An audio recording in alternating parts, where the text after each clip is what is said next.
Hey folks, welcome to day 31 of the Los Angeles Asian Pacific Film Festival presented by Visual Communications. My name is Francis Collado, I'm your executive director. I'm coming from you from our home in Long Beach here in Los Angeles, and we acknowledge the Tongva, Kish, and Chumash people, the stewards of this land before we came to live here. On behalf of Visual Communications Board and staff, thank you for joining us as we continue to celebrate our communities and you as key contributors to 50 years of visual communications. One of these challenges that this virtual setting can never replace our in-person connection, especially those times when you see our filmmakers connect with each other. This virtual cinema does not replace your theatrical screening, and we're definitely gonna miss looking at you directly when your film shows up on screen. Especially this upcoming conversation with these amazing humans. We initially thought about this program. We imagined all these armed with a camera filmmakers together as collective power. It doesn't do justice doing this on Zoom, but we hope that at least with a virtual space like this, we can continue to build communities together. So to our artists and filmmakers, please support and celebrate each other, watch each other's films, participate in each other's artist conversations, learn from each other, and make connections. Thank you for telling stories of truth, and through your works, know that you bring truth to power. My deepest gratitude to our friends and families and VC members and the individual donors who continue to believe what we make happen. Thank you to Comcast, NBC Universal, Nielsen, SAG-AFTRA, producers IACF, Warner Media and HBO. Thank you to National Endowment for the Arts, California Arts Council, the City of Los Angeles, Department of Cultural Affairs, and to our other funders, the Getty Foundation, the California Community Foundation, California Humanities and Array. Thank you all. And special thank you to our supports for our Armed with a Camera program. Thank you to Sony Pictures Entertainment, the Academy of Motion Pictures Arts and Sciences, the Los Angeles Department of Arts and Culture, Flash Cuts, Sundance Institute, SAG Indie, Writers Guild of America West, Final Draft, and West One Music Group. And last but not least, especially a big thank you to the Elizabeth Sung Memorial Scholarship Fund. We recognize Elizabeth Sung, her life's work in supporting emerging media artists in our communities, and we continue your spirit through the works of these filmmakers. And thank you also to our community partners for empowering our communities through media. Thank you for allyship.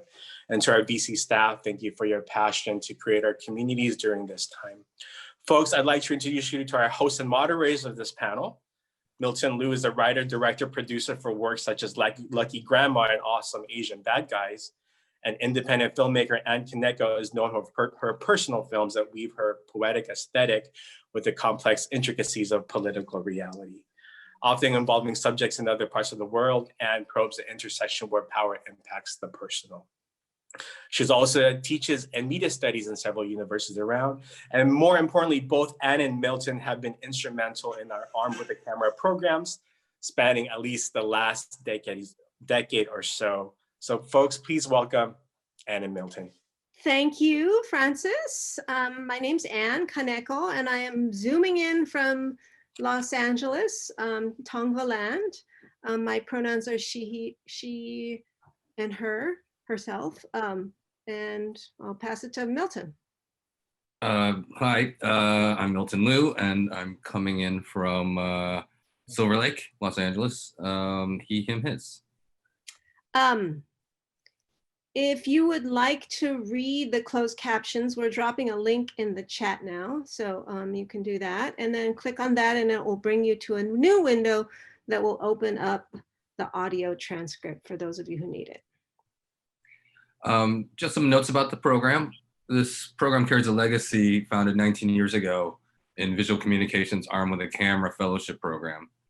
These alumni stay committed to their craft and their community, bringing a bit of everything to the lineup, including A Mother's Dying Wish, a Wild Lady Punk musical, a visit from a not-so-angelic messenger angel, and more. So we just wanted to open up with our artist conversation. So I'm going to invite all the artists to turn on your cameras and mics so that we can see everyone in the gallery view. Say hello, everyone. Hi. Hello. Hi. Hello. Hey, what's up? What's up? What's up? What's up? So we're going to pass the mic, as it were, in this environment and invite each of you to introduce yourselves, tell us your name, tell us the name of your film, tell us where you're zooming in from, and then after that, we'll ask you some questions. Yeah, we can start, Oh, alphabetically too. Let's start with Roxy. okay. What? Well, I was Alphabetical by title. alphabetical. Am I really the first one? Wow, we're all at the end of the alphabet except By Conrad. title. You skipped Conrad. It's okay, Conrad. We didn't forget about you. You could be an honorary after our alphabetical person. Hi, everybody. My name is Roxy. I directed Evan at the Crack of Dawn. It was written by Chanel Wang, and it stars Chanel Wang and Deo Forteza, and produced by Teresa Chu. Is that it? Oh. Should we just launch into it? I mean, or just have them introduce everyone? My favorite food is sushi. Okay, just introduce and then we'll ask some questions. So Perfect. Great. Next. Who do we have next? I got Weldon next. I'm going by title. Okay. Do it, Milton. Okay, Weldon. Hey, what's up? My name is Weldon Wong Powers, and I have a music video that is probably the most low-key video in this program. It's called Fireworks, and it's a cover of a song by the First Aid Kit, performed by my girlfriend and my best friend.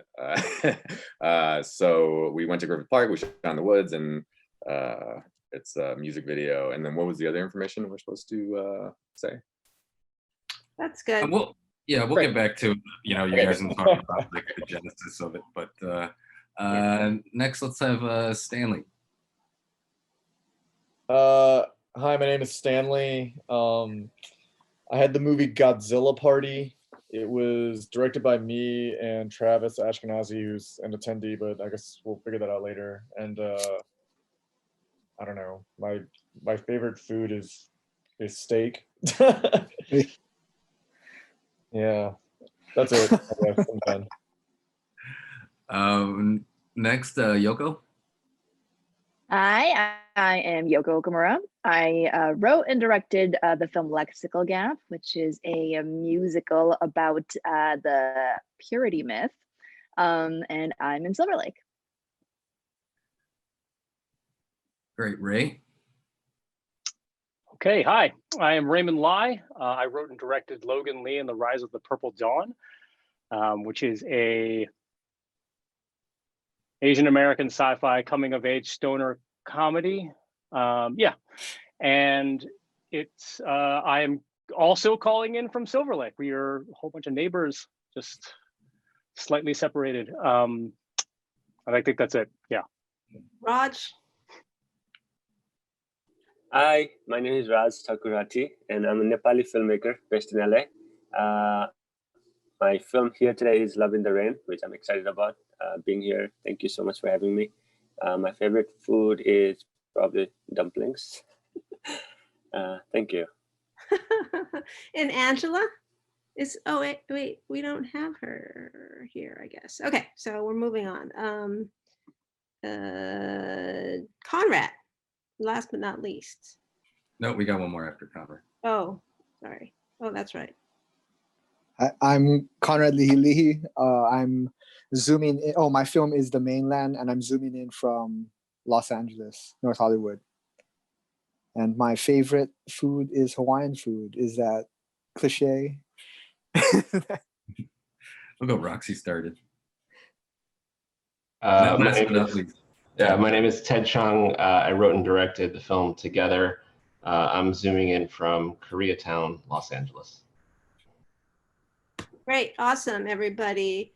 I just wanted to start with Conrad, and well, for all of you, I think, just ask you kind of what inspired you to make this film. What was the, what was it that sparked making your particular films? So The Mainland, I mean, I feel like it's about a struggling actor in LA, which I feel like has been, there's been many films with that perspective. But when I first moved to LA in 2008, I was acting just as much as I was doing anything else. Like I kind of came here with an open mind in that, oh, I'll act or I'll write or I'll direct. But me navigating that acting world as a Pacific Islander, going to all these auditions, that's pretty much what it's, and navigating even within, like, it's more ethnic and like diversity is more of a a conversation now. But when I originally had this idea, this was back in 2008. So it was more of like this thing that you could see Hollywood trying to push forward rather than a call to action. And so what inspired me was just kind of that, navigating that at that time of, even within, minority roles, there's a politics within that. And so navigating that was the experience, or inspired me to write this. Great, thank you. It's kind of awkward because we're not sitting alongside Yeah. each other, so we're just like, Yeah. usually it's chronological order, but I think we're all differently, placed in our different Zooms. So I'm just gonna go next. I did not write this script. Evan at the Crack of Dawn was written by my friend Chanel Wang, and this was the first script that she's written. So she approached me with it. I can't take credit for the writing. But basically I'm a genre filmmaker, and this is the first piece that I've written that I didn't kill anybody in. So that was very exciting. So it's nice to explore some magical realism and comedy while also exploring the themes of depression and grief when we hang on to the past and not being able to let go because of, trying to let go of someone that we love. And so I just really think about, Chanel and I, and we brought on my friend Teresa to produce it. We were talking about humanity and what really connects all of us. And I'm really passionate about normalizing just who we are, just in films and the content that we create, without having to explain why. So we don't really go into that Asian American space or any of that sort of, I don't feel like we had to really explain it here, just because it's a very human experience of what it's like to lose someone that we love without any closure suddenly, through sort of like a dramedy Wes Anderson quirky sort of lens, before the film sort of dives into sort of that darker, more relatable space. So it was a really interesting exercise for me to sort of explore this with a bunch of awesome, and it was just nice because I get to finally play with my friends again and explore with true autonomy. That's the beauty of short films. So that's where this really originated from. And we really took there was a bunch of film miracles on this as well, stole a bunch of locations, and the shack that we had in the beginning, I just love Palmdale so much. It's like one of my favorite places to shoot, because I love to shoot in abandoned places that are really haunted. And it just happened to have all these burnt, broken books that was very thematic with Evan's love for literature and his desire to be a writer, and how his mother is encouraging him from the other side to pursue it. So it just all aligned together. But it was just a great way to have fun again, and create something different while exploring your voice as an artist. I'm done. Then actually, when did you, and this is for everyone too, can you just tell us a little bit about when you started shooting this and when you completed the film? I shot this last year, April 2019, and then I think we finished on and off in post the end of last year. So it's been done for a while now. What is this year? This year doesn't count. Okay, bye. Raj, do you want to go? Yeah, for me, this came from a personal place. I came to the US as an international student. I was not born here. So immigration and visa has always been an important factor for me in every decision I make, whether the internships, whether the work, whether the job. So I wanted to explore, romance that's stuck in this complicated immigration situation. We always see drama about that. And so I kind of wanted to explore something else. So that came from there. And then I made this film a few years ago, actually, while still at USC, but I didn't finish it for the longest time. I thought it wasn't good enough. Maybe maybe. So, I was still learning about directing and so many other things. But this year I finally, I finally made it happen. So yeah. Oh, great. And who else do we want? Let's see. How about Stanley? You want to tell us about your angel of death to a unicorn? Wait, Angel of Death, as in mine, or No worries. Forget that. okay. I guess I get what you're saying. Okay, but yeah. So my movie's Godzilla Party. I directed it with Travis. He's in the attendees thing. I don't know. Yeah. Anyways, I co-wrote it with Travis as well as Claire, Ja, and Felicia Ho. And with this one, we wanted to do something, I think, just very different. We were already known for doing things that are very different. But I would say that we usually made comedy movies that kind of use the dramatic aesthetic as a way to kind of accent the comedy. And I wanted to do something, I guess, that I'd never seen before. So I tried to create a drama that is kind of played through the comedic aesthetic to kind of accent the drama. And I don't know, it's kind of crazy. It's kind of crazy. We actually shot this over 2 years ago and maybe even wrote like the first draft a year before that. And it was mostly a lot of like trying to figure it out. It was kind of a messy process for sure. Just like trying to try to figure it out narratively. But yeah, that was kind of like the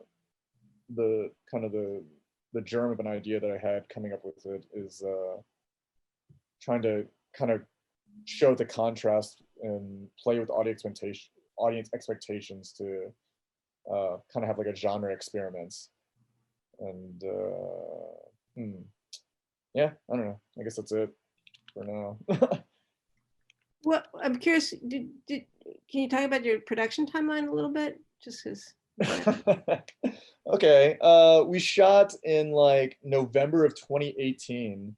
And that was like a big undertaking because we literally like built a sitcom set. Like that's kind of how the movie works, is that it's like having like a crazy dramatic thing play out in like a sitcom aesthetic that kind of slowly fades. So we shot that in like 2018, and I don't know. I think like through editing, I realized like, I don't think this makes sense to a lot of people. So it was like a year later that I realized it's not going to make more sense through editing. So we actually reshot some new material in like fall of 2019.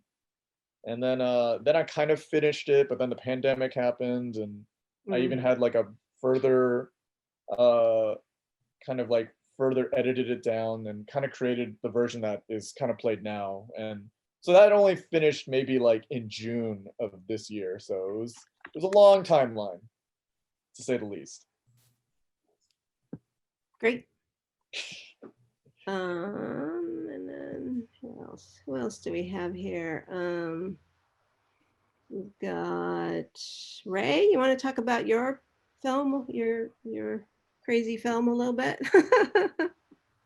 Sure. From one crazy film to another. Yeah. It's only fitting. Yeah, so I wrote and directed Logan Lee and the Rise of the Purple Dawn, which is actually based on a feature script that I wrote, which Milton is familiar with because that script actually participated in Project Catalyst when that was still a thing. And that just shows you how long ago I wrote the script, the feature, at least the first version of the feature. And so there's sometime in 2017, I started working with the producer who ended up composing the music for this film. And that kind of, when I started working with him, it made me realize like, oh, this is the time to sort of dust that script off and maybe actually try to do a proof of concept version of the feature script. And so that's sort of how it all started.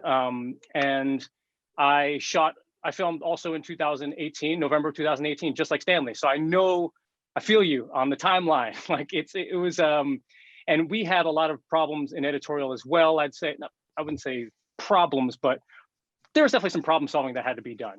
And so we actually went through several rounds of edits, ultimately resulting in a cut that was submitted to the festival, but that cut ended up getting cut again during the pandemic because I started getting other reactions. And because it hadn't screened anywhere, I was like, well, forget it. I'll just recut it. We also ran into some music licensing issues, which I'm sure people here have probably had to deal with on their own as indie filmmakers, and the headaches that result. I thought I was under the impression that we wouldn't have to deal with so much of that, given the fact that the artist of the song was actually doing the score for our music, or excuse me, for our film. But when you're dealing with hip hop artists, it turns out sometimes they just maybe don't choose to clear everything. And then anyways, so we had issues. So actually, what I think a lot of people don't know in seeing the film is I actually snuck in 2 pieces of music that I composed myself into the film, into the version that's now screening, which was great because that was a really rewarding experience where I basically had to teach myself, and not teach myself, I had to refresh myself on certain music production techniques that I studied when I was in college and in grad school, but kind of just let fall by the wayside after, you know, having a kid and everything. So that was a good exercise, and I was provided the opportunity to do that because of extenuating circumstances and COVID. So that was nice. I'm really grateful ultimately, even though it was incredibly stressful at the time to lose songs that I'm sure, again, everybody here has dealt with, you know, that temp love, and that's real. And you really get attached to the music that you have in there, and then you think you're going to get it cleared, and then it doesn't, and it falls through. And I don't know, that was heartbreaking, and a lot of, especially because the specific song that I ended up losing was one of the, if not the impetus song for me making this film in the first place when I first started writing this, you know, over half a decade ago. So that was really disappointing. It was Deltron 3030's 3030, the opening track to that album, if anyone here is familiar with that album. And that is one of my favorite hip hop concept albums ever. And so I really wanted to have that song, and it was heartbreaking not to have it. But it's okay. It gets to show you how multi-talented you are. So, well, if you haven't heard the music, maybe you should listen to music first before you say that. I'm kidding. No, it's, I mean, that's true. And it, like I said, it forced me to flex a muscle I haven't had to flex in a long time. And I'm really glad to have worked it, because actually, as a result of that, I've gotten way more into music production during the pandemic, because I was like, well, this is stuff that I can do at home. And so, yeah. Great. Let's move to Yoko. Will you tell us about kind of your inspiration for Lexical Gap? Another music film. Yeah, speaking Yeah, yes. Mine is a punk rock musical. My favorite film ever is Hedwig and the Angry Inch. So I knew that sometime along my career, I was gonna make something like that. I just really wanted to. But the concept for it, you know, it's Lexical Gap refers to the idea. I was kind of researching just you know, like gender and sexuality, just watching a lot of videos on certain different concepts about that. And I came across a video that was talking about how there's a lexical gap when it comes to the concept of somebody who has never who has had sex. So there's the idea of like there's a virgin, but then there's no word for like somebody who has had sex. And except for, you know, when I asked people that question, like, or like shared that concept with people, they were like, oh, you know, jokingly, they were like slut or whore. And I'm like, okay, you've identified the problem here, that we, you know, virginity is a concept, and that it is steeped in judgment of purity and value. And so, you know, this is, I turned all of that into a little story about a punk rock singer who, through music, looks back at the mistakes she made as a teenage girl when she was fully believing that myth of the harmful myth of virginity and purity. So yeah, it was a crazy process. My friend Iwei Charisse Wu is an amazing musician. She is in a band called Polar Tropica, and I wrote the lyrics for the songs, and then she made all the awesome music. And she's also in it as the drummer, and so she was a really great person to collaborate with. I have no music background, so it was really key. And yeah, it was a really fun blast. We shot it, I think, 2 years ago. Took a little while to finish. You know, we had a cut after, I think, a 3-day shoot. We were like, oh, there's I was hoping to tell the whole story through pretty much just music, and then we realized, oh, like we don't really understand what's going on. So in order to illustrate further, I wrote some actual scenes in, and we went back to shoot those later, months later. So Besides the drummer, did any of your actors have musical background or? yeah, so the lead, Michelle, is an awesome musician. She does like kind of like outer spacey glam rock type stuff herself with the under the name Michelle Jupiter. She also owns a amazing like gift shop called Space Dust in Echo Park, and so she's like very much like a very artsy, and she like makes fashion as well. But so yeah, she's a wonderful singer, and we got really lucky casting her because that was really key. So she sings all the songs in the on the tracks, and but the other two girls that we cast, Maple and Riot, they were not musicians, so we just kind of taught them how to fake strums on their instruments. But yeah, Iwe and Michelle are awesome musicians. So should we move to another music film? Weldon, do you want to talk about yours? Hey, yeah, sure. So mine was made for fun. So the performers in my video, Shannon Serikaku and Lamar Woods, they're both like really great musicians, but a year earlier had tricked them into producing a feature film that I directed. Tricked is the word.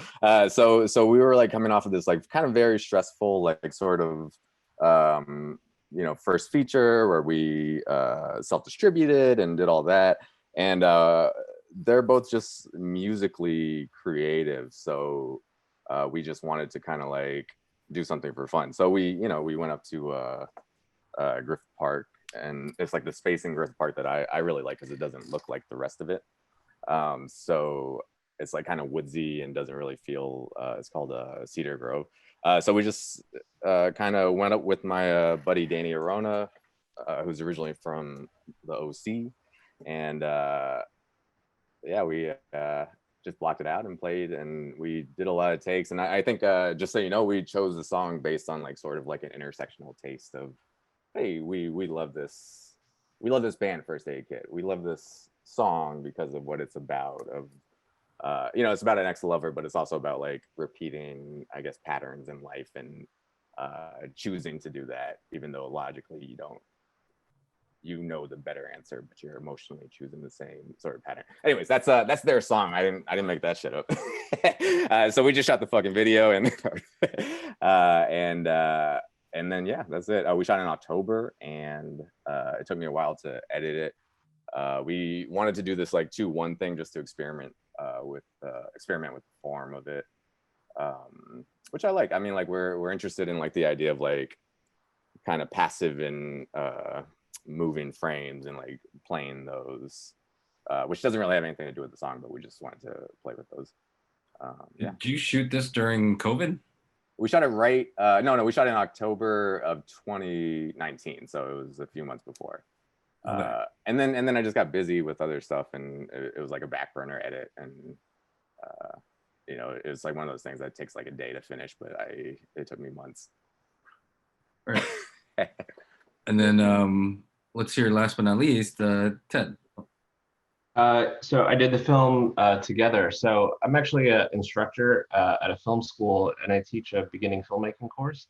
And in the fall of 2018, the director of our program came to me and he said, I think there could be a lot of value if the students crew on a film first that the instructor writes and directs. And inside I was thinking like, I don't want to do that because what if it's bad? And then I have to do an original one every month. And so it's the timeline is really compressed. Like I have to write it, shoot it, and edit it basically in a span of about 10 days. And when I did this one, I thought of Wes and Amy, and I thought they would make a really good couple in the film. And so when they agreed to do it, I got excited about doing it. And the cinematographer is also on the faculty at the school. So we had an idea to, in terms of the visual look of it. which actually we took from Janusz Kaminski, who's Steven Spielberg's cinematographer, and he stretches a nylon stocking over the lens. And so we actually did that, and that's what gives the film that kind of look that it has. And in terms of inspiration for the story, I knew that the one fixed variable that I knew that we had is it all had to be shot on the soundstage that is our classroom. So that was sort of the parameter.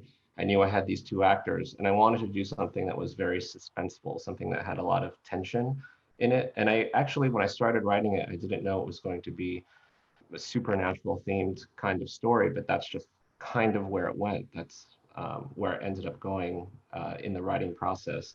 And we also shot in 2018. It was December 2018. And I remember the date very vividly that I finished cutting, because I had to finish cutting it because I had to show it to the students at our screening. And I had to kind of stay up all night editing it and doing the sound work. And then my son was born the next day. So it's like I finished just in time. I think if I would have left it any longer, I don't think I would have been able to go back and finish the cut of the film. Wow. Yeah. I can relate to giving birth and it coinciding with production. Yeah, it made me really glad that I kind of, it was, a small milestone, but it was nice to have that small milestone before, becoming a parent. So I remember it fondly. I also teach, so I'm just curious, how do you feel like you were successful? Was it a successful experience for your students? It was, and here's what makes it doubly challenging is that not only do the students crew on the film, so faculty members are in the role of director, cinematographer, AD, and production designer, and then the students fill out the rest of the roles. So, boom, sound, AC, gaffer. And not only are they filling those roles, but every setup they rotate so they can experience a different role. And so sometimes it can be stressful, if you're making the film and you have a shot coming up with a very complicated focus pull or something, and then you're teaching the person how to pull focus right before you do the take. And so sometimes things take a little longer than you like, but I think what's important for in terms of the experience for the students is that they're making a movie, they're telling a story. It's not just a dry exercise. And then they can see how it all comes together at the end. So I hope it was successful. And then they all have to edit the film as well. So yeah, I hope it was a good experience for them. It's great. Great. I just want to mention that we do have Travis and Shannon here. I'd love for you guys to just give a little bit of your comments on your production and how you worked with these AWC alums. So Travis, if you want to go first. Hi, do I sound okay? A little bit of auto tune. Yeah, I'm getting a little bit of like chunky sound. Oh, okay.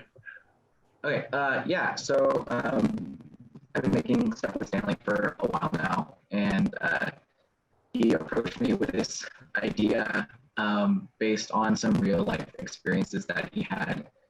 I think he had experienced some people and some events that were really impactful for him, and he was spending a lot of time wrapping his head around it. And then he started sort of developing the spine of a script around this party, which is like the title Godzilla Party. And so it's about a party with like a lot of interpersonal drama. And then I think where I came in was helping to fill out the script and the characters even more. And then while we were doing that, we came up with the twist of having the party turn into like a sitcom. And so that's when it got pretty trippy for me. And so that's kind of what happens, right, Stanley? Like, it kind of comes across like you're watching a sitcom about a party, and then it starts to devolve. And yeah, I don't know. You want to help me out a little? I'm not sure what else. I mean, I would say in general, the way we both work is we both kind of have, I think we both have pretty crazy minds, and in some level ways, it's like we have checks and balances. I feel like there's like a weird way that we kind of work together, in that you have crazy ideas and I'm the one that's there to be like, I don't know, or bring it back a little. And at the same time, you have crazy ideas, or I have crazy ideas and you're the one to do the same thing, you know? Yeah, so there's a very trippy, like, inverted experience what happens when you watch Godzilla Party, because it literally goes from this like full-blown sitcom where we like had people do sitcom acting and we built a sitcom set, and then it starts to fall, like there's a reality that starts to fall apart, and then it becomes this full-blown drama. And yeah, it was a really trippy experience trying to nail that, because the audience needs to be able to see that one genre is breaking down and morphing into another genre. And so I would say that was the most interesting thing to work on this, was to try and nail that with our actors and the way cinematography works. And then afterwards, we did a lot of cutting it down. I think it was like 24 minutes at one point, Sandy, and then it got down to like 12 or 15. So a lot of stuff ended up getting reduced down, mostly into focusing on Stanley's character. But there's a lot of little stories going on in it, and it did get sort of shrunk down to something a little more streamlined. Okay, great. Shannon, like to add a little bit about your inclusion fireworks and your part? Yeah, so I have worked with Weldon on several projects before, including his AWC project, where, you know, I used to have to do like blood splatter tests and stuff for that. And then, you know, moved up to promoting the feature film, It's a Party. So this was really nice to just kind of take a chill approach and get to perform. And yeah, just kind of do it low key amongst friends and everything, and be outdoors with each other. So like this was like a little over a year ago. So it's just, it's kind of nice to reflect on that time when you could just really easily go out and shoot something. And now there's just a lot more to consider. So that's about it. So did you guys like, I mean, were you guys like partying one night and Lamar had a guitar and you just started jamming? You're like, I mean, like who made the decision of saying like, let's film this? No, this was really Weldon.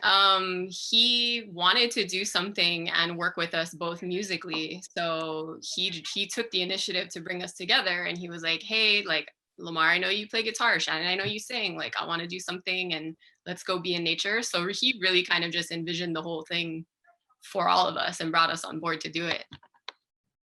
Yeah, I'm into making shoots really just hanging out, like hangouts, but we shoot, you know what I mean? Like kind of like I think the thing is like I like the kind of musician setup where like I'm really just following you guys, you know what I mean? Like you and Lamar are prepping the song and you guys are figuring out where it feels good for you to walk, and like all I'm doing is covering, you know what I mean? So it's like as a filmmaker, it's fun to do that, because that's like the way I get to play with you and Lamar, my best friend and my girlfriend. So sweet. I guess I'm so curious for all of you, you know, just seeing you develop and seeing the genesis of your AWC films, but I can definitely see like creative, you know, styles and themes that emerged in the work from you that you did in AWC.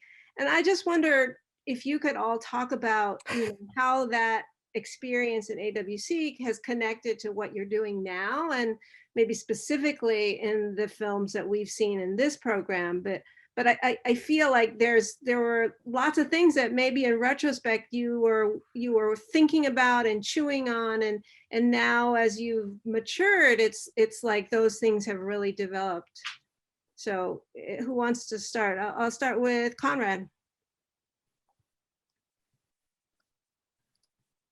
Could I also add, because I didn't really get into the production part, but just to as a testament of how amazing the cast and crew was for the mainland, we turned around that film in 3 weeks for $90, because we were trying to make the HBO Visionaries deadline, and originally we weren't. I rewrote the mainland from a 30-page pilot down to try to make it around 15 pages, but Wait, so you're saying that you didn't have permits to shoot on Hollywood Boulevard? No, None of all of that was guerrilla. But and I'm over there with the boom pole behind the watching the monitor. But I feel like what helped me with AWC was just kind of really honing in on the voice and the themes that I wanted to tackle in, because back I feel like AWC I was more, you know, exploring genre and just kind of trying to fit culture and what I wanted to say in the genre rather than just telling the story and letting you know, these universal themes come out through unique perspective. And so I feel like AWC really, other than, you know, providing, you know, meeting great people and, you know, it helped me find that really. It helped me just kind of tune into that and lean into that. So were any of the audition scenes based on, I mean, you said that you came out to LA to be an actor, so. Oh yeah, they were all based on, every single one of them. A couple of them were a mix match, like the opening one where he does a Japanese accent is a mix of two auditions. One where it was a McDonald's audition for the Japanese market, but they're looking for Hawaiians. And I had to just sit there and pretend to eat a burger and look off into the distance and smile and chew. And the accent part came from when I auditioned for, I don't know if you remember Spike TV's The Deadliest Warrior. I auditioned for like a samurai, and some dude, I'm like waiting in the waiting room, and some guy comes by and he looks at me. He's all like, I like your look. Okay, when you go in, you do this, go in with an accent and they're gonna love it. And he walks away and I'm like so green, like, yeah, okay, that's somebody. I don't know. He could, but in hindsight, he probably was messing with me. But I go into the audition and I'm just accent 100% from the top of the audition to the end. And yeah, stuff like that. The Latino accent one really happened. Like I did a Indian accent in a group Mexican commercial for a Mexican beer. And what was the other one? A casting director really told me, I don't think you speak Hawaiian, like in a casting meeting. Or I think you don't know what Hawaiian Pidgin is. So it's like all, but at the time, it's a little, the mainland is a little watered down because at the time in real life, like I was sleeping out my car in real life, like when that was really happening. So at least like in the mainland, he like has a nice apartment in Hollywood. Great. Are you still, can I just ask real quick, are you still auditioning for like a multiracial sort of spread of roles? No, I don't really do auditions. I mean, to be really real, this film is about how I became a director. Gotcha. Because you realize you would have to create that story for your racial type. Yeah. And so that kind of started into like the sketch comedy that I do that became just like, oh, I could just write stuff for myself and put me in it. And I could just bypass the middleman of having to, you know, please pick me. Yes. And I hope that what you write for me is like not ignorant. Yeah. So it's just like, great. I'm happy that you're doing that. Yeah. Thank you. Yeah. Awesome. Well, let's move to Raj. Raj, can I just talk about your transition from how you've grown from a filmmaker at AWC and what you've gained from it? Yeah, for me, it was more about, telling a personal story that AWC Fellowship kind of encouraged me to do even more. And then being true to my perspective and, why do I want to tell this story? That was important for me. And while making this movie, I got reminded of that a lot because of all the workshops that we were doing at AWC. The other thing was about making this film with a limited resource. And then for this one, we got the lead actress from Step Up 2 because she liked the story so much. Even then, we didn't have a lot of money. So somehow we got creative with that and trying to make a good story with limited resources, which again was something that you guys encouraged there. So I think I'm taking, all those things forever in my life and trying to make films no matter what. Sorry? Did you have a rain machine? Yes, we did. No, actually, no, not rain machine, but we had, again, because that costs a lot of money. But what we did was we had, two special effects supervisors who kind of were spraying water from outside during the entire take. Yeah. So we ended, spending some water, I guess, wasting some water. And we shot over 2 nights. So that's something I regret, wasting water, because I'm a lot about water conservation. But also we didn't use a rain machine. We also didn't use a rain machine, so I hope we, saved some water that way too. No, it looks great. I mean, that's what we want to have with the arm with the camera. Utilize, have restrictions to you that help you be more creative and help you tell your story. Yeah, but that's great. Yeah, definitely. Roxy, do you want to go? I see your. Okay. Over. I did AWC in 2011, so that's like almost a decade ago, and I have to admit that back when I was in AWC, I never thought that I would still be doing, I would actually be doing this like in the future. So I think it was really humbling.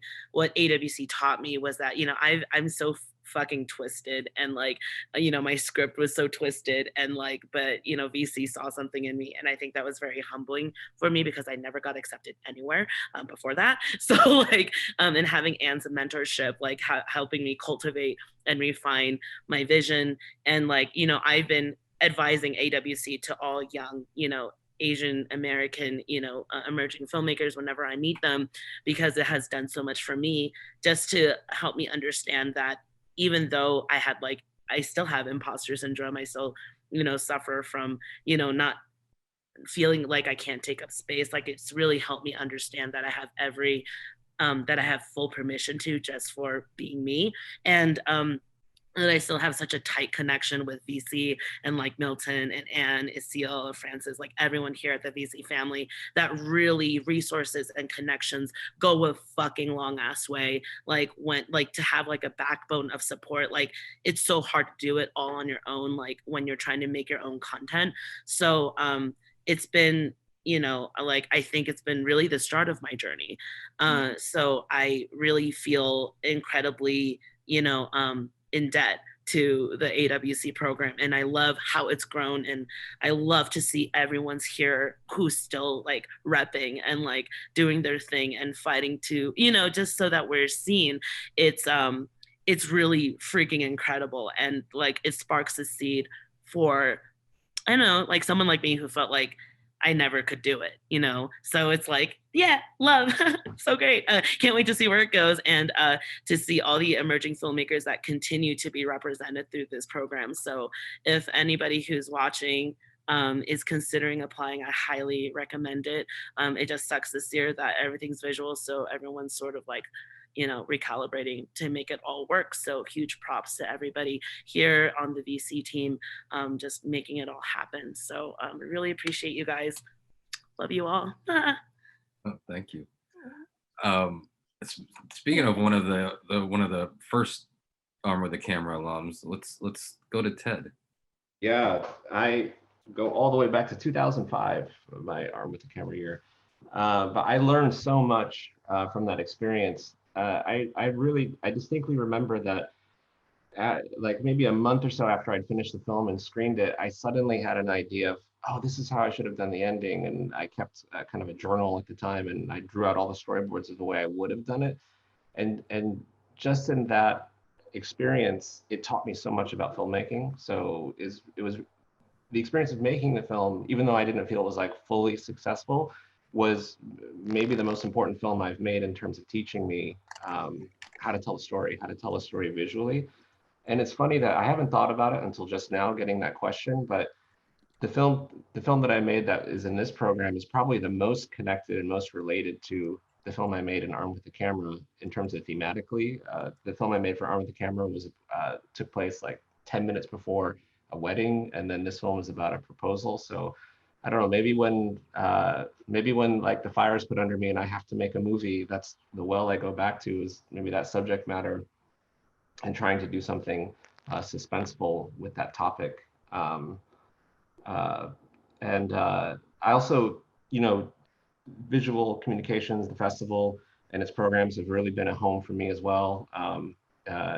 I was in the Project Catalyst with Ray as well, in Weldon and Lamar.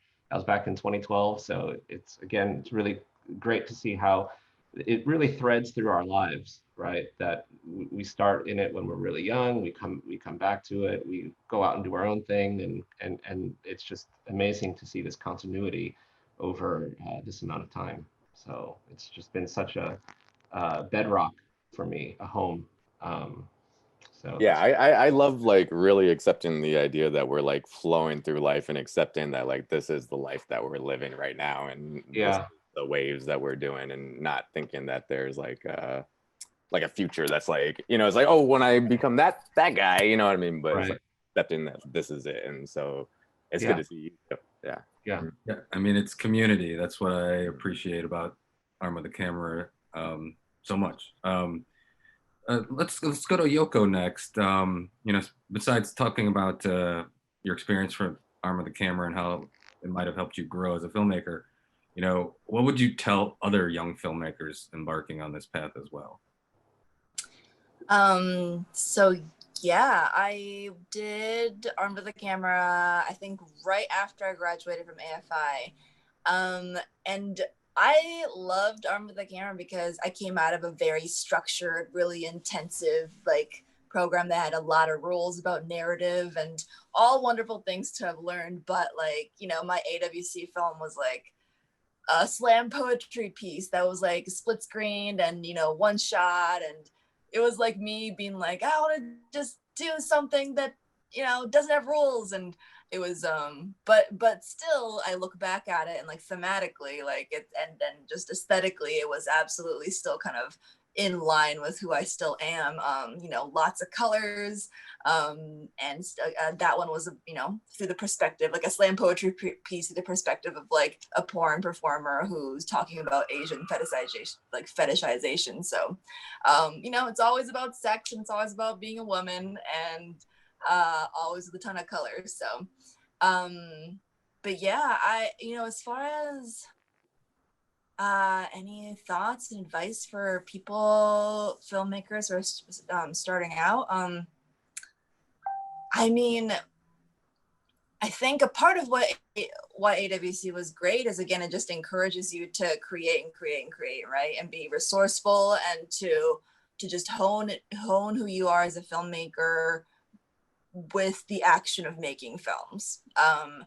You know, I think I've made so many short documentaries and shown so many short films that's like I made so many bad ones before I made one that I was proud of. And I would just say to, you know, filmmakers, truly, like, if I stopped after I made my like first 3 terrible short films, like, you know, I wouldn't be here today. And so it's really just like, love the process of it so much that you just keep doing it and you just keep honing it in, and eventually you kind of start to find what those common themes are that you keep coming back to, and you know, start to know. It's hard to know what your voice is in the very beginning, like to define that really, but then it starts to define itself as you do it over and over and over again, and to a point where you can start to actually articulate it and see it yourself. You know, I think sometimes it's hard to be self-reflective and know that until you kind of just see what you made in front of you and go like, oh, that's me. So that would be my advice, is just to make stuff and keep making it, no matter the resource. That's great. Stanley, same question. Can you repeat that question? How have you grown as a filmmaker? What have you taken from AWC to now? And you know, any advice for emerging young filmmakers going forward? Okay, yeah. So personally, like, yeah, I think I actually like Godzilla Party was maybe like the biggest movie I'd made. So I think like for me, I feel like I grew in that. Like my AWC film, I felt was like it didn't really have much of a like, I guess, much. Yeah, I guess people kept saying that it felt like more of a sketch. So I was really looking forward to like kind of moving up to making something bigger, something with more, I guess, weight to it. And I mean, I definitely moved up as far as scale of production. I felt like because like my AWC movie was kind of like the biggest thing that I had made at that time. So for me, I felt like it helped me gain the confidence to kind of like move up to some like a kind of the like next tier of level of production. I guess, and then what advice, like, I mean, Well, how about this? Like you're in a lot of your films that you direct. Oh. Right? How would you give any advice to emerging directors now? Do you want them to star in their own films? I mean, I think the ironic thing is to be really honest, like even with Godzilla Party, I like tried to cast someone else and they said no. So I was like, well, shit, I guess I'm doing it then. And then even for Hand Fart, I didn't necessarily want to act in it. I think a lot of the times usually you just write something so specific or something so weird that like whenever I try to get someone else to do it, they're like, they say no, and I'm just like, all right, forget it, I'll just do it. I definitely wouldn't say that everyone should do it, but I would say that at this point I am kind of used to it. And as far as like advice for doing it, I mean, like I think for me, like the way I did start, like my first movie was where I literally did everything. So I feel like I kind of make it a point to kind of have at least some level of technical sufficiency to kind of like be able to do everything. And I think, yeah, if you want to kind of be kind of doing like handling every position like that, you should just actually do it. I think just building that confidence to where eventually you are just you are able to kind of confidently do all of it. And then I don't know. So what else was there? No, I think that's great. Thank you. Cool. Ray. Well, so Ray, yeah, what's kept you on your filmmaker path since AWC? I mean, obviously you had your child the day your AWC film screened. Yeah. It's always tough following Stanley, I'm not gonna lie. Let's see here. So, well, first of all, I gotta thank Milton. Milton was really the kind of point and impetus person who encouraged me to apply for AWC the year that I got it. We were actually, I don't know if you remember, Milton, it was when we were on set for Awesome Asian Bad Guys. I did sound, I did production sound. I was doing a lot more production sound when I graduated from school. I was doing production sound on Awesome Asian Bad Guys, and that was a great experience. And I got to meet Milton. We became friends, and I think I did a really brief pitch about this idea for this doc that I had, and you were like, you should apply. And that was really encouraging, and I really appreciated that. And to this day, obviously, I think it's meant so much to me to just that process. Extrapolating from that, Arm with the Camera, for me, allowed me to try something that I'd never tried before. It gave me the encouragement and space to, like I said earlier in the day, like work a muscle that I had never worked before. I tried to do a documentary, and I'd never done a documentary prior to this. And so sort of piggybacking off what Yoko mentioned, in terms of finding your voice, like every filmmaker's, at least for my experience, their journey to find their voice is different. Everybody finds their way and their path in a different way. I mean, otherwise I think it'd be pretty boring. And for me, I'm still doing that. I'm still, I'm almost 10 years removed from film school now, and I still feel like I don't really, I'm still trying to thread a needle of my own voice, and I haven't really crystallized that. But Arm with the Camera allowed me to explore a documentary in a way that I wouldn't have had the confidence or the wherewithal really to do if it wasn't for this program. So I'm really appreciative of it. Like I have not since done another documentary, so I don't know if that tells what that says about the previous documentary, but I think sort of piggybacking up what Yoko had mentioned also, like I can see like so parts of me and the themes that I was exploring in Ken Mura, in Logan Lee, the power of sound. Like that is something I did production sound. I believe in cinema sound. I have, it's very, very important to me, and just sound as a tool, sound as a healing device. All the exploration of that has been in my work for since even before Armed with the Camera. So I think that I do see that. I do see that in my own work, and I do see but my value of Armed with the Camera really is just it provides a space and encouragement to explore and try something different. And Milton both, knew that I was doing primarily narrative work, and they had very much encouraged me to explore and try something new that I'd never tried before, that was outside of my comfort zone. So I really, really appreciate that. As for advice, start going to video games. Seriously, at this point, I regret not gaming. Honestly, I don't know how to game, and I recognize. I mean, that's I'm being slightly disingenuous. Obviously, I agree with. I agree a lot with what Stanley was saying in terms of like, I place a lot of stock and value in a baseline knowledge of multiple departments. I think a lot of times as filmmakers, at least in my experience with in conversation, we get really myopic into the one discipline that we want to try to do.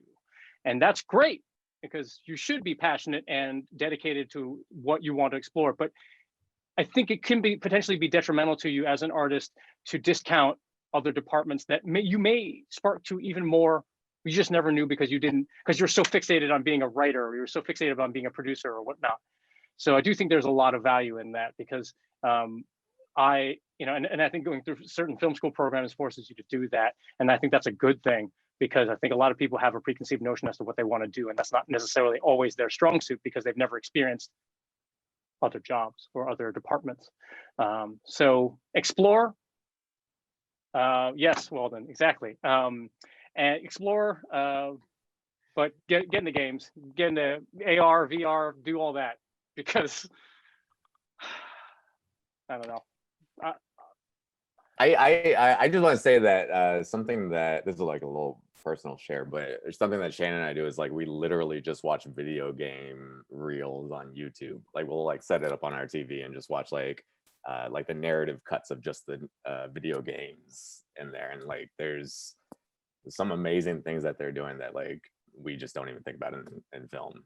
It's like, oh, that's high budget. That's fucking too much. You know what I mean? It's like, oh shit, like they're doing some crazy shit that I would never think to do in film. Mm-hmm. Well, yes, exactly. I just wanted to, last but not least, just in terms of your evolution from AWC, and then any advice you have to other folks out there. I mean, your AWC film was totally different than what you did here, and then your feature was totally different as well. But anything you want to share, Weldon? And even like new projects too. Yeah. Oh shit, my bad. Yeah. I really like kind of connected with Yoko's kind of sentiment of like, hey, AWC is a place where I get to experiment. You know what I mean? Because I think before AWC, I was doing internet sketches. You know what I mean? Like I was like riding this like kind of YouTube generation wave of like making funny skits. And this is after film school. Like I went to film school and studied screenwriting and wrote a bunch of Southern dramas about race, and then just started working on comedy sketches and working with comedians. And then like AWC was the first place that was like, do something a little more narrative. So it was like, in a weird way, they're like, experiment, do something different than what you're doing. So yeah, I just love that it can be the space that can be set up for you to level up into something different, basically. Great.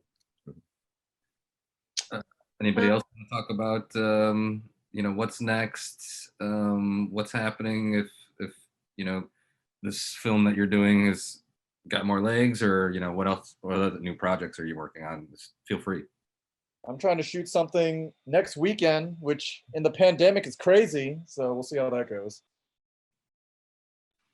I actually shot a feature film during the pandemic. We just wrapped last night. Co-wrote, co-directed. So it's possible, being safe and making it with limited resources again. That helped us push our creativity even more. Great. I'm in post for what's turning into but it's looking like it's going to turn into my first feature, but it's going to be my first documentary feature. It's a documentary I did for the Smithsonian about the history of the rise and fall of the Hawaiian Kingdom, told through the newly rediscovered Hawaiian language newspapers that are currently being translated. Oh, wow. Yeah. Cool. Roxy, Yoko, Ray. Yeah, I wrote a. Go first. You go first. You go first. No, I wrote a pilot during the pandemic. It is a hybrid live action stop motion pilot that I'm assuming no one will ever fund because stop motion is time consuming and expensive, but it is something that, well, anyways, but it's an idea I've been kicking around for a while and I'm really happy with the pilot. So my producer, who is an animation producer over at Titmouse, and I are just sort of refining it right now and trying to see what we can do with it when the time comes in terms of actually taking it out. So that's one thing that I'm really excited about. And I also did a comic that I'm working on with the artist that did this poster that's behind me, this excellent poster that we did for my Kickstarter campaign for our film. He's a phenomenal artist. And so he and I are working on a sci-fi comedy comic series together about a Asian American intergalactic bounty hunter who happens to be from a line of intergalactic bounty hunters, and he's kind of the black sheep in the family, and he has to try to regain his position back in the family and his reputation. Great. I'm currently in Utah working on a Facebook Watch series. Can't say anything more about that, but I've been in Utah for 2 months and I can't wait to go back to LA. It's really cold. It's 12 degrees and I think I'm going to die. So if I don't come back, it's because I need someone to come find my body. So that's where I am right now. And I have a Lifetime movie next month. So just trying to make back my money from all the lack of money that I've been making this year. Yeah, if I drop off in the next few minutes, it's because I have to go. But I love all of you. It's so good to see all of your faces, everyone at VC and everybody who's like tuned in and listening. Sending so much love. Let's just like get through this crazy fucking year in election. So I mean, this is just like so wonderful. So big love to all of you. Yeah, and on that, it's a real honor, by the way, to just screen with everybody here. I really enjoyed everyone's work. Yeah, so honestly, I was very intimidated, to be honest, after watching the block. So, but everybody, it's really, really an honor. Although I do have to ask, I didn't get the memo to cast Vince Cruz as an extra in my film. Is that just like, did who? He was like in 4 films in the block, and I don't know if anybody knows this whose films he was in, but he and I were in a band together when I was in college. So I've known Vince for a long time. Yeah. No, Vince is great. Hilarious. Vince is great. Yeah, we knew he would be up for it. I tried to cast the whole party, and only Vince showed up. I'm like, well, at least he's here. Yeah, no, Vince is always down. He's always. No, Vince is great. Yeah. Yeah.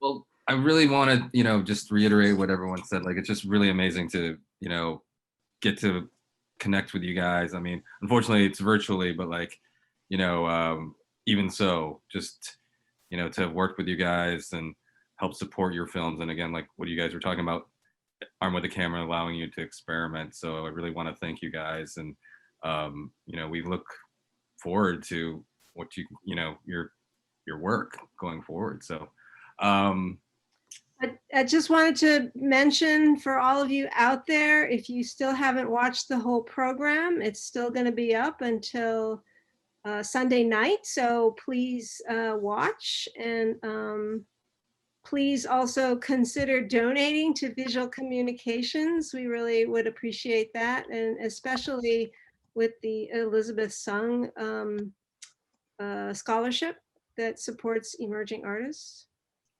And you can go to vcmedia.org to find more information on how to support. And, we hope to see you at another conversation. And for the most recent updates for the festival, please visit festival.vcmedia.org or follow us on our social media accounts at VC Film Festival. And don't forget to tag us with hashtag LAAPFF 2020. Thank you so much, everybody. Thank you. Thank you, everybody. Great seeing you, everybody. Thank you for having. Aloha. Great seeing everybody.